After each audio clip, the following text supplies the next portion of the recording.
Hello दोस्तों, आज का फंक्शन है दुआए खैर का, लेकिन देखिए कौन छा गया है।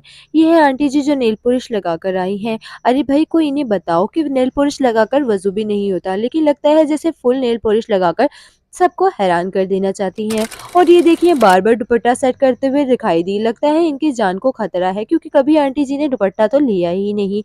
आंटी जी का स्टाइल, अरे भाई अलग ही लेवल पर है। और आप तो अभी नन्ही-मुन्नी सी हो, आपको क्या लगता है बस आंटी जी की चमक-दमक और नेल पॉलिश देखकर लगता है कि फंक्शन नहीं फैशन शो है। तो भई दुआ खैर का फंक्शन हो या आंटी जी का स्टाइल शो, ये फंक्शन यादगार ज़रूर बनने वाला है। और हाँ, अगली बार जब नेल पॉलिश लगाएँ तो वज़ू का भी ख़्याल रखिएगा। रबीका खान की अम्मी को कुछ लोगों ने कह कर कह दिया कि वो रबीका खान की बड़ी बहन लगती हैं। आंटी जी ने तो इस मज़ाक को सीरियस ही ले लिया। रबीका खान के किसी भी फंक्शन में, चाहे वो एंगेजमेंट फंक्शन हो या निकाह के तमाम तकरीबात, रबीका खान के जोटी बहन लगने की तैयारियों में लगी हुई हैं। रबीका खान से ज़्यादा सज-धज के ऐसे आती हैं जैसे इन्हीं का फंक्शन चल रहा हो।